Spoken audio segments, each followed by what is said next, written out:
He's a retired police sergeant with 22 years experience. Part of his assignment was as a SWAT team member. On Veterans Day 2016, he was shot multiple times, left paralyzed, both legs amputated. He's here to tell his story and how it can motivate others. Welcome to the Law Enforcement Talk Radio Show. In the Law Enforcement Talk Radio Show, we are joined by special guests talking about their experiences, the realities of investigating crimes, plus those who have experienced horrendous trauma. Police, first responders, military, and victims of crime share their stories. Hi, I'm John J. Wiley. In addition to being a broadcaster, I'm also a retired police sergeant. Be sure to check out our website, letradio.com, and also like us on Facebook. Search for the Law Enforcement Talk Radio Show. There's a couple ways you can stay in touch and keep informed of what's going on with the Law Enforcement Talk Radio Show. Number one, go to our website, letradio.com. Sign up for our email newsletter. It's real easy to find. I promise we don't spam you. I send out about one email every 2 weeks or so. And there's also a feature called broadcast channels on our Facebook page where we send messages directly to your inbox, directly to your messenger. Real easy to sign up for. Make sure you like or follow the Law Enforcement Talk Radio Show Facebook page. And up top, you'll see broadcast channels, one for free podcast versions of the radio show, another one top post of the day. So you too can stay informed quickly, easily, and best of all, like always, free. Connected with us from Boise, Idaho, we have Kevin Holtry on the phone. Kevin is a retired Boise, Idaho police sergeant, 22 years on the job. And we have a lot of tough conversations on the Law Enforcement Show. This one's tough. He was shot multiple times in a SWAT call out, left paralyzed, and both legs amputated. Is that correct, Kevin? Yeah, I was, during the initial shooting, I took a round below my left knee and my shin, which was pretty devastating. They tried for a while to keep that, but ultimately, due to some infections, I had to have above the knee amputation, and then I had to have my other leg amputated due to some complications. I had fallen a couple times doing some transfers, and once you don't walk on your leg for a period of time, the bones get really soft, and it was just sort of another health decision I had to make to have my other leg amputated. So yeah, now I'm missing both of them. But this is a really tough conversation because, well, we talk about things, and quite honestly, the reason we did this show, the reason I started this show a long time ago, I'm a retired police sergeant, Kevin's a retired police sergeant, and we never have an opportunity for police to tell the reality of what happens. And unfortunately, the news media gets it so wrong most of the time, and now they're so biased, it's not even remotely close to truth. But when you have an officer shot, one of the things they'll say in their reporting, this could be TV, could be radio, could be print, the good news is the injuries aren't life-threatening, and they really never talk about what happens afterwards. Most places don't even give them the opportunity. You're right. I mean, it's kind of a weird, I don't even really know how to explain it. It's just the culture in general. I mean, I'm fortunate if I live in a community where they, for the most part, I mean, the vast majority of people, and they were very good to me when I got shot. I mean, there was a few things. I remember getting some messages saying, I should have died that day. My injuries can't hide my corruptness, and, all that kind of that goes on. And, that's fine, whatever. But by and large, the community, and I still get sort of, and I had a couple news interviews, and, they put your picture up there. And, I have a few people that will recognize me. It's diminished, but, I wasn't the only one shot that day. My partner, who was kind of covering me, he was covering me when I was trying to open this gate when I got shot. And our K9 Jardo was shot and killed that day too. And he honestly, he probably saved my life, or at least gave me a few seconds while the guy was shooting me, that the other guys on the team were able to engage him in a really close gunfight and kill him. And so, that Jardo, and me being a canine handler back in the day as well, I'm a dog lover, and that really broke my heart more than anything. Don't even get me started on dogs, Kevin. I'm telling you, I've had Rottweilers for the last 25 years, and when I think about the ones that passed, oh my God, I can't I can't even explain the emotional response I have. Yeah, it's tough. We just had to put down a lab that we had that was 14 about 2 months ago, and it's still my girl still can't really talk about her, and she had it since it was a pup. So, and here's the cruel thing, I never had a chance to be a canine guy, and I've always been a dog person my whole life, but I was always afraid if I was a canine cop, I'd get the dog who wouldn't shut up. He'd be barking in my ear like nonstop, and I'd be screaming, "Stop, please!" But you guys you guys have a unique bond between the handlers and the dogs, don't you? Yeah, absolutely. I mean, it's great to go to work every day and the work that they do. And my dog Huck, he wasn't an apprehension dog. He was just a dope dog. He was a narcotics detection dog. And I mean, he put more people in prison and seized more money than you can even imagine. And, but it was great, taking your dog to work every day and, some of the miraculous things that they can do. It's incredible. Great tool, a phenomenal tool. And ultimately, Jardo, he saved my life. And, it was a tough, a lot of different ways that, that was a tough day, but, I think going back to your original question, how things go, I say it's kind of odd. I guarantee you, I'm not the only cop, whether you retire with, a Medal of Honor and the Purple Heart and all the, accolades that go along with it, or you just retire. Once you're off the island, you're off the island. I have only about probably 3 to 4 really good friends that I stay in contact with. And Boise's not a huge department, but it's also not small. We're the capital city, and I don't know how many sworn we have, 3 something. And it's once you're gone, it's you just sort of don't hear from anybody ever again. That's the reality. From what happens. My chief to anybody, guys that I was there with, and so that was the hardest thing. I think one of the hardest things initially was that just being immediately just separated, and it was tough to get used to, but I've gotten used to it now, and it's not that big a deal. Well, one of the things before we get into the day you were injured, there's 2 things I want to cover. One is your police experience. I think it's important people understand that you were no rookie, and I've got nothing against rookies. We all start that way, so I don't want anyone to misconstrue what I say. But the other one is a great point you brought up. My career was over due to injury. I got hurt. I was retired at 33, and literally the day I was retired, actually before then, because you're on medical leave, that you are non-existent, and you wondered, do people even know who I was? Do you ever have those thoughts? Yeah, big time. I could walk in the department right now, and other than them sort of knowing about the incident and maybe recognizing my name, nobody knows who I am. The amount of, and I don't think BPD or Boise Police is any different than most agencies. We've got a lot of guys that are leaving early, retiring early. They've just sort of had a belly full of all this stuff, and it's tough when you consume the, you're a racist, you're a killer, you're a, name it. Guys are just like, yeah, I've had enough of this. This isn't really what I signed up for. And I hear a lot of stories now, and, our administration's changing, and it's just becoming a lot more left leaning, I guess. And things that have just from, I was a defensive tactics instructor, and, we were using neck restraints since the late 70s, and it was the best tool we ever had. And we got a new chief from Portland, and he first day on the job, or second day, he immediately removes the best defensive tactics tool we have, the great equalizer. And it was, just devastating, because it really puts police in, in a lot more danger. They start taking away tools just because of how it looks. That's the main thing. Is the optics is what they're concerned. We're talking with Kevin Holtry. Kevin is retired, a Boise police sergeant. He was shot multiple times, left paralyzed, has had both legs amputated. When we return, we're going to talk about the incident and his life after. This is Law Enforcement Show. Don't go anywhere. We will be right back. I'm going to let you in a little secret that's been a game changer for me with social media. You can get details at letpops.com. It's a redirect, letpops.com. It's called Chatbots. They're Meta partners. Facebook, Instagram, Telegram, WhatsApp, and soon to be TikTok.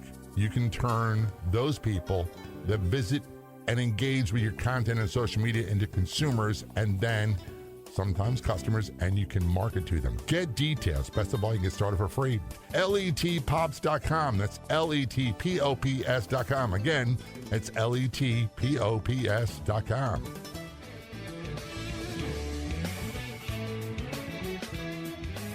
Return conversation with Kevin Holtry on the Law Enforcement. Kevin is joining us from Boise, Idaho, and I'll tell you why I know how to pronounce that in just a moment.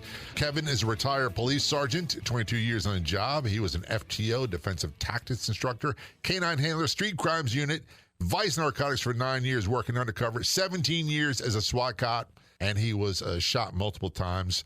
Canine partner was killed, and his partner was shot or survived.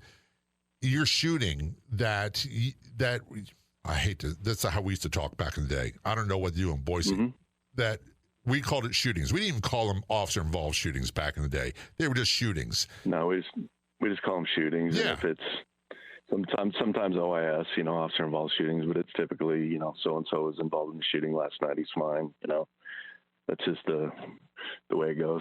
Before we get into the day you were injured, I do want to clarify. I know how to say Boise, Idaho, because my wife makes me watch HGTV shows, and there's a couple of guys in Boise, and they had a whole episode on how to pronounce it correctly. One of them's from Texas, and he pronounced it wrong. So that's the only reason why I know how to pronounce it. Yeah, you can tell when somebody's not here. They throw a Z in there. It's not Boise, it's Boise. So yeah, well, I guess there's an upside to watching HGTV, and that would be it. And I've gotten better at interior design. Not good, but better. So you were a street cop for a long time. When I say cop, and especially particularly street cop, that's the ultimate compliment in my book. We can call each other that. Yeah. Some people like the terms police officer. I don't mind that, or a law enforcement officer. I don't mind that either, but when I refer to someone as a cop, that's a compliment. And you were a street cop, and you've been doing everything for a long time. Yeah, I started, at least in Boise, you have to work a minimum of 3 years on the street, which I was totally fine with before you try to transfer to any specialty. And, I worked just like anybody else. I like working night shift because that's just where everything happened. And, I started off working nights, and then God, I have to think back. I went back and I finally got onto what's called a community policing team, which is typically the street level drug stuff. That's where I really cut my teeth, I guess, on drug investigations, learning how to, write search warrants, doing search warrants, et cetera. I'd gotten on the SWAT team a little earlier, so I was initially on the entry team, and that was always pretty good. I was in the military too. I was in the 3rd Infantry Division. So the idea of being part of a group of guys that were sort of like-minded and really committed to staying in shape and shooting and honing their, pistol and rifle craft. And it was that was my favorite thing. And then ultimately I got selected to join our vice narcotics team. Ended up doing a lot of undercover work, and some of them were long-term covert. One was 2 years. I won't really get into what it was, but it was involved, I ended up being kind of I don't know what you want to call it, I dealt with a lot of the white pride dudes, Aryan Knights, guys coming out of prison. And by the way, we have different white groups. Cops don't like them at all. People, that's something else that we've been hearing. I had run-ins with these guys skinheads, man, big time, and neo-Nazis and KKK as a sergeant, and they knew I didn't like them. Yeah. They knew not to mess up. They're very, very violent guys. And, I finally, I'd had enough of that after, again, I was a single father. I got divorced like a lot of cops. It's a tough profession. I raised, 2 daughters, and one just graduated high school. My other one lives in SoCal, and I look back now as kind of disservice to them because of how I looked. And as they got a little bit older, they were a little embarrassed to be out with me. And I mean, you know how it is. My daughters were embarrassed to be with me. It didn't matter how I looked. Yeah, exactly. Well, as teenagers, Dad, stop. Yeah. you don't have to go back to meet the teacher night, Dad. I go, yeah, I know, because all the parents are looking at me like I'm a complete, Plus, as a cop, I don't know about you, we get very protective of people, and daughters in particular. Sometimes we go a little overboard. Was that an issue for you? Not overboard.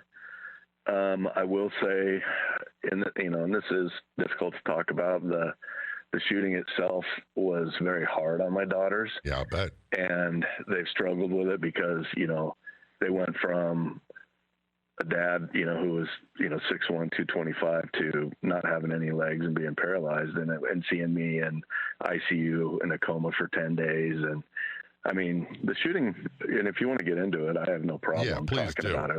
I've gone around the country. I've been to Kansas, Missouri, Washington, different, doing gang conferences like the Missouri Gang Investigators Association or Washington State Gang Investigators Association. And I have about a 3-hour presentation about the shooting. My partner who was there, who shot the guy, he's a gang detective, and he kind of does the gang nexus. And so I've talked about it a lot, and believe it or not, it helps. It doesn't bother me, but to get right down to the nitty gritty, I know we have a certain amount of time, but November 9th in 2016, let me backtrack just a hair and I'm really going to pare this down, but Idaho kind of came up, the Idaho Department of Corrections came up with a justice reinvestment initiative, they called it, where they started letting guys out of prison super early to save money. In fact, the guy that shot me wasn't supposed to be out until 2026. Southside gang member, prison gang member, bad dude, been in, shooting, selling guns, which were used in murders. Just a very violent guy, tatted up from fingernail to fingernail. They had let him out, and he had somehow thought that some family members had snitched on him or somebody, and they were at a house party in a neighboring city of Boise called Meridian, which is basically one city now as things go. But they were in a house party. He just pulled his gun out and just started blasting away, and he shot, let's say, his sister or his sister's friend, paralyzed her, shot another guy in the leg, I think, who lost his leg, shot a guy going out a window. So I think there was 3 victims in that initial shooting. And then the next day there was literally 89-year-old woman coming out of her water aerobics class, and he put a gun to her head and stole her car and carjacked her. And, it just so happened on November 11th, which was Veterans Day. I don't know how some departments work, but ours, if you're not what they call necessary employees, i.e. patrol, you got to have patrol officers, all CID, all detectives, everybody, they make them take the day off so they don't have to pay them the overtime because it's a paid holiday. And so we were short. And when I mean short, the team was short. Some guys had gone to Oregon to go fishing. Some guys had, we were probably half staff, and we'd run a 12, 13 person entry and 4 snipers. And I remember I had just left NARCS and I was done with it. And I said, I just want to be a cop again. I like wearing a uniform. That's why I became a cop. I do like helping people. And it's kind of nice. We're going to take a short break. It's kind of nice being in uniform. We're going to take a short break. We're talking Kevin Holtry, retired Boise police sergeant, shot multiple times, paralyzed. Both legs have been amputated. We got so much more to talk about. Don't go anywhere. We will be right back. From loneliness to a fulfilling, intimate relationship. Shot at Love, the book, offers insights, life lessons, and a lot of comedy. Get a copy of Shot at Love for all those looking for love and striking out. Written by Carrie Brett, a celebrity photographer and podcaster in Boston. This book will have readers crying, laughing, and learning what to do. Get it at shotatlovebook.com. It's shotatlovebook.com. That's shotatlovebook.com. Your golden years are supposed to be easy and worry-free, at least in regards to finances. If you are over 70, you can turn your life insurance policy into cash. Visit letsavings.com. That's letsavings.com. letsavings.com. Or call 866-480-4252. Again, that's 866-480-4252 to see if you qualify.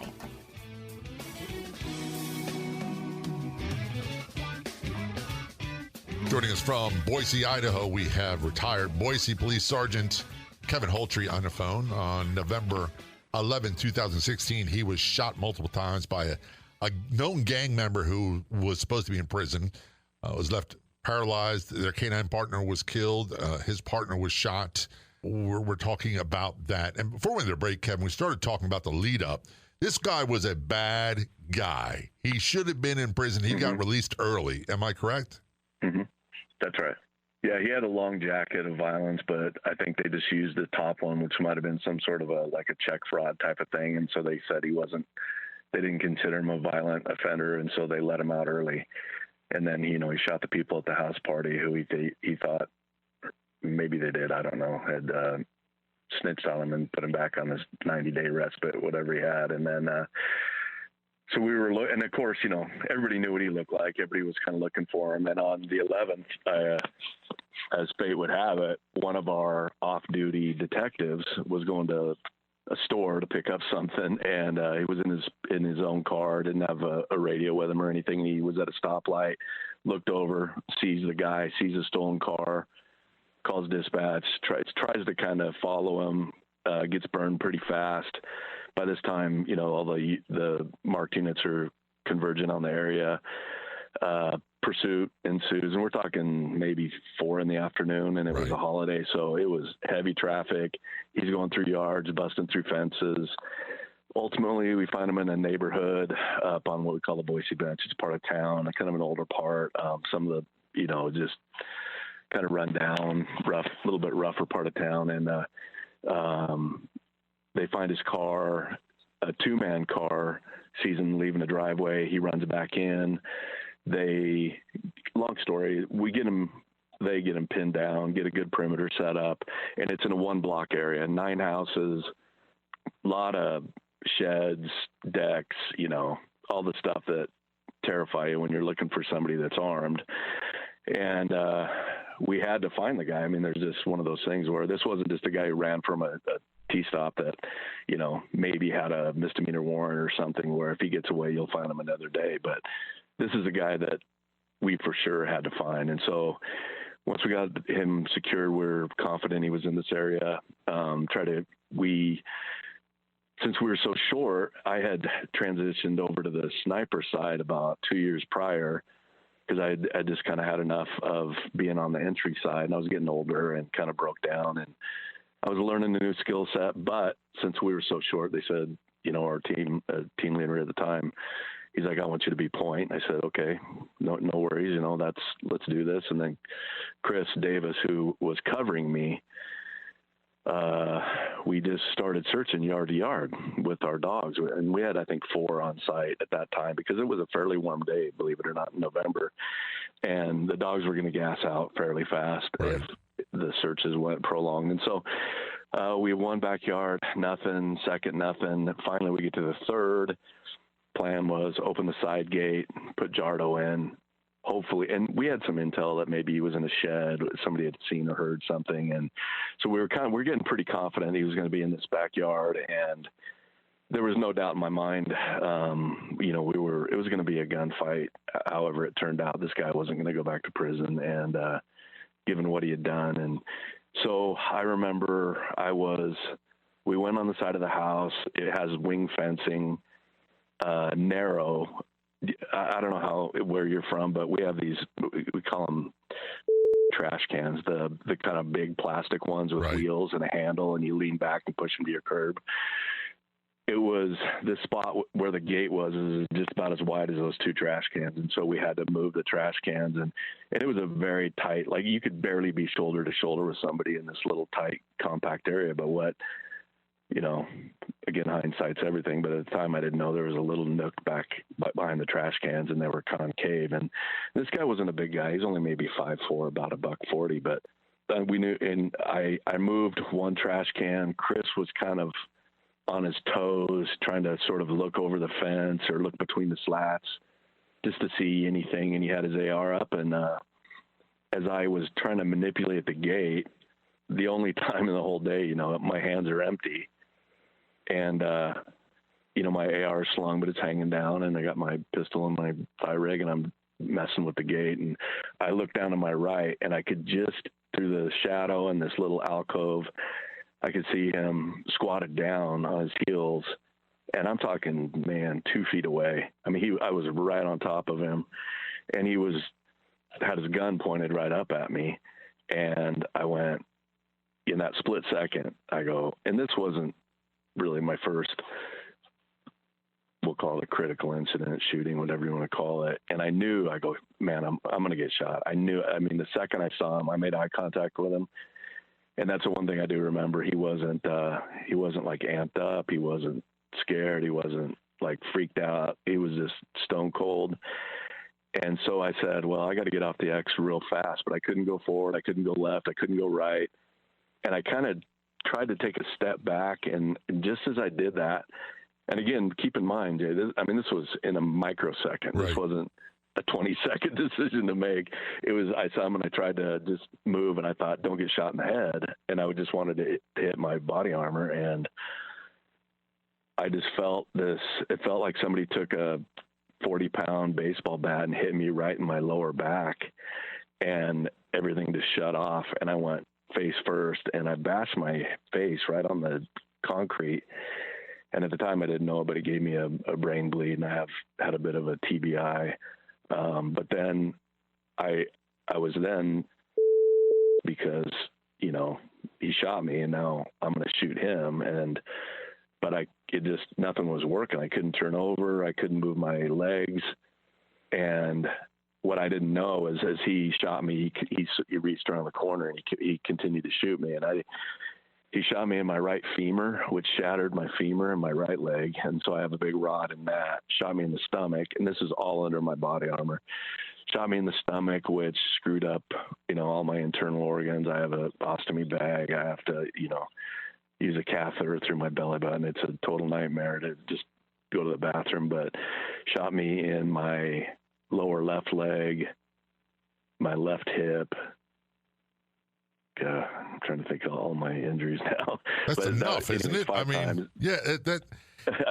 What kind of really stands out in my mind is, you know, I'm fortunate. I was never shot. I've been shot at multiple times, but how everything slows down. You said it wasn't 20 seconds, it was a millisecond, but your mind processes everything, and you can remember very, very I was accurately. awake. I was awake the whole time. And when you said you got really angry, I can remember many times when people try to kill me, and I'm like, what? And I don't know where it comes from, even to this day, Kevin, but it is a very primordial anger that it's like, I don't know how to explain it. Well, and it's not even that.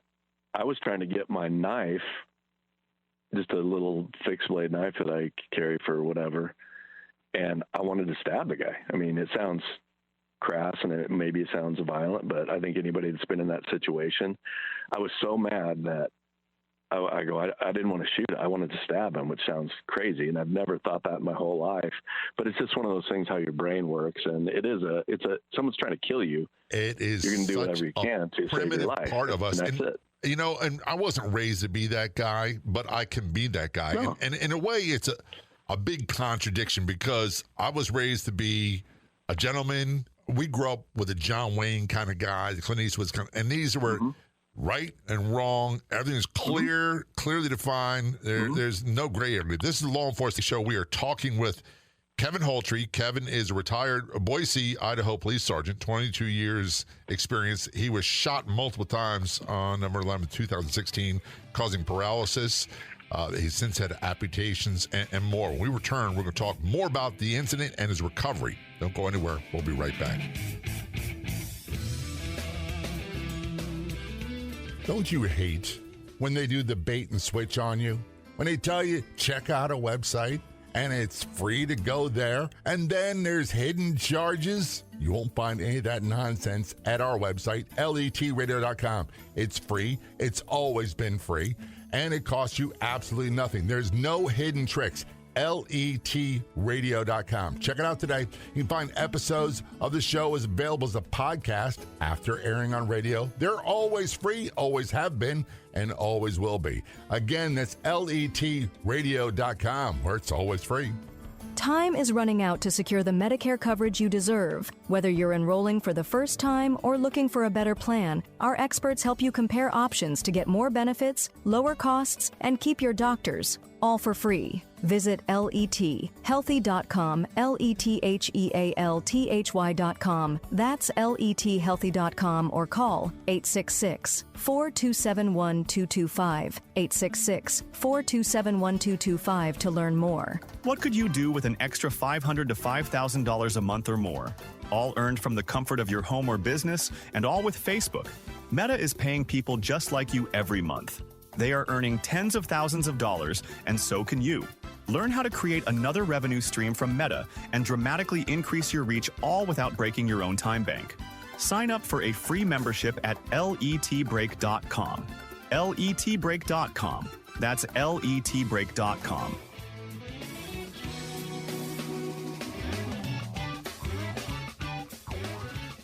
Return our conversation with Kevin Holtry on the Law Enforcement Show. Kevin is a retired Boise, Idaho police sergeant. He was shot multiple times, left paralyzed. That was November 11th, 2016. Before we went to break, Kevin, you're talking about this guy shot you. Were talking about he had the anger and how you wanted to get and you weren't able to even move and do the things. How long did it take before you realized the severity of your injuries? Well, what happened after I got shot, I mean, God bless, and I get emotional. I have some issues. Some of them, probably the biggest thing I struggle with is guilt. And when I say guilt, is that I feel like I put my family, my parents, my daughters, and my brothers into a position, not that they weren't capable of handling their business, but I love them and they love me. That, agape brotherhood love that you have for guys when you're in life or death situations, you have a certain bond. And these are guys I've worked with for 20 years and were my best friends, and they thought I was dead. And so that makes me feel cruddy, that I had to put them through that. But when I went down, I crawled a little bit forward trying to turn over. And again, these guys, they stepped, and this is 5 feet away. By this time, the guy had stood up from behind the trash can, shot Chris in the left thigh.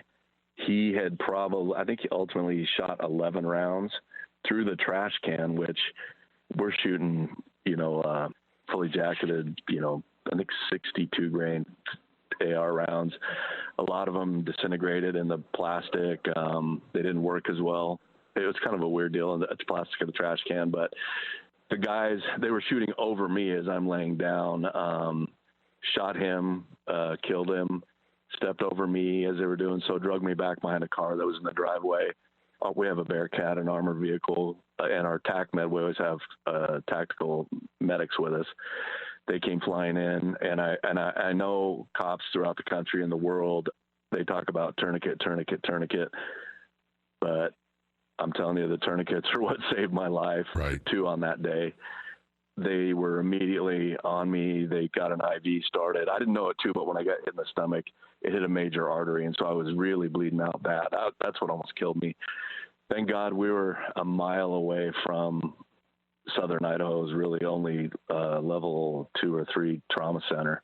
If I would have been another 4 miles in either direction, I would have bled to death for sure. But they threw me in the Bearcat. We didn't even wait for an ambulance. Threw Chris in. Off we went. I remember going in the trauma room, which I'd been in, before, with victims of shootings or stabbings. And I just said, "Chris, you here?" He goes, "Yeah." I said, "You all right?" He goes, "Yep." And then really that's the last thing I remember. I was asleep for maybe a week, 8 days. Man, I woke up, worst experience of my life. It was horrible, from the medication to just your body trying to react to they had to cut me open from my entire stomach, try to find the bleed. All the ortho surgeries they had to do while I was still unconscious, orthopedic surgeries, and finally wake up. Man, I was in the hospital for a couple months. I had to amputate my left leg during that time. I had a bad stomach infection from the bullet. Had some problems with some intestinal stuff. Finally got to where I was okay, and then I flew to Denver to a place called Craig Hospital, which is probably the best rehab facility there is in the country. And I was blessed to be able to go there. It was like boot camp for paraplegics. They don't mess around. They're very serious, and I'm glad they did it. I was there for a couple months, and then I came home, and that's when the real problems really started. I mean, there were issues that I had, because once I got home and my girls went back to school, I'm sitting there by myself, and they remodeled my house, and they, a lot of guys that I work with, that framed when they're in college or drywalled or whatever, did some amazing work. And so, but now I'm by myself, and I'm like, it was really hard. When I go around the country, or when I did a couple years ago, at the end of the presentation, I would always, my partner, Brian, he's the same way. I never had anything scripted, never anything written down, but I had gone through a pretty dark period where I was convinced I was going to kill myself, and right. I'm very transparent about it. The pain is, I still have a bullet in my T11 vertebrae, and the nerve pain is unbelievable, and it happens every single day. I've learned to deal with it. I stay as far away from opiates, as I can, because I've just seen the horrors where that come from that leads. Right. Yeah. I would rather be in chronic, constant pain than be an opiate addict. And I've done interventions on other cops. I've seen guys lose their job over that kind of, and so it was, that was really hard for me. And I was, lucky enough, I ran into a guy that when I used to coach boxing when he was in high school, he ended up going to UCLA, became a commissioned officer, and he was a Green Beret captain in Afghanistan, and he got hurt really bad in 2017. And he and I reconnected at a SWAT competition, and man, that dude probably saved my life, as far as he's the only person I know that has been through this type of injury that I could be open. I could cry if I needed to. And he was the same way. He used to call me at 1 a.m. Like he's in the same boat. Right. It's very difficult being a alpha male and doing, SWAT work and, undercover, buying, 2 pounds of meth from some guys named Sniper and Smiley and, all that kind of stuff. And so that's what really helped me, I think, get out of my mindset. And I did try to talk to counselors. They made me do that, but it just never really worked. I've tried everything. I've tried ketamine assisted psychotherapy. I've done acupuncture. I've done meditation. I've done, name it. I've tried everything. And, the only thing that really works is just having somebody that will look at you and listen and let you be you, and let all that hurt and all the stuff that's inside, come out. And that's the big thing for me. Having people that have been there is, in my opinion, you cannot replace that. And the ones that can do it in a non-judgmental way are the most important. And I love cops. I say this all the time. I love police. But they're the first one to go, well, I would have done this if I was there. And I reply with, you weren't there. And it really makes me angry. Yeah, people ask me that all the time. And I go, look, I wasn't there. I wasn't this. But I've never had anybody say, did you do this? Or I would have done that. I'll probably punch him in the throat if I do. I hear you. Look, that would me off. That's the one thing I cannot. You weren't there. I can't tolerate it. One thing that amazes me, there's so much about your story it's a very powerful story, and we got to have you back to talk. I really want to talk about your recovery, how you and your daughters, but we're out of time. Well, the thing that amazes me, Kevin, is even after all this extreme physical and mental trauma, you found a way to take this and give back and to help. It kind of motivates you to help other people. There's a couple organizations you're involved with. Can you tell us about those? Yeah, there's a group called the Challenge Athletes Foundation, CAF. They just call it CAF. They're based out of San Diego, but they have chapters throughout the United States. In fact, 2 years ago, I went down to San Diego to their big fundraiser. They have a triathlon and other races. I did a 1 mile open water ocean swim, and I'm a kid from Idaho. I don't swim in the ocean, and I had to learn how to swim with one leg being paralyzed, and I did that. And they just help people with a lot, and especially kids. I like going, and they have events where kids have never participated in the team sport. And that was my life growing up: wrestling, football, baseball. That's all I did, and it's fun to help them out. And so I help Challenge Athletes Foundation, great. And the second one is one here in Idaho, Mission 43. Idaho is the 43rd state. And so the Albertsons Family Foundation really funds this. Albertsons grocery store, they're based out of Boise, and they do a lot with it, but it helps veterans a ton. And I've been to a lot of events with them. And again, guys that are paraplegics or amputees or whatever, just to crack a few jokes, just be around the fellas again. And it doesn't matter if you're in a wheelchair, you're missing an arm or whatever. That's been, I try to get involved with them. And those are really the two groups that, that I've spent a lot of my time since I've been injured. So. And you do public speaking as well, correct? Yeah. I go around, I've been invited to a lot of different departments. I go to our post academy, which the state academy is in Meridian, again, in a neighboring city. I go talk to them about my shooting. And now when you're new, you're 23 years old, you're driving around, it's a great time. But the way it stands now, it's a little bit more, it hits home when you see a guy with one leg and 8.5 bullets, and they were 9 rounds. Kevin, we're going to have you back on the show in the future. I really appreciate taking time to talk to us, and thank you so much for your service. Much appreciated.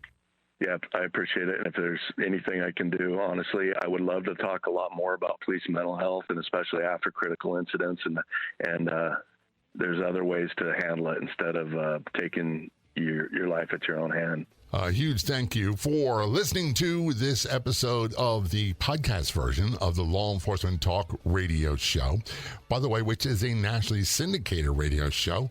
And we broadcast on over 115 radio stations across the United States to more than 44 million combined population. If you like our show, there's 2 simple things you can do. Go to our website, letradio.com. Add your favorites. Check it often. You can find episodes of the show right there. And the second one involves our Facebook page. It's so easy to find great content, including past episodes of the show. And when you see something that you like, that resonates with you, be sure to share it with your friends. We'll be back in just a few days with another episode of the Law Enforcement Talk radio show and podcast. Until then, this is John J. Wiley. See ya.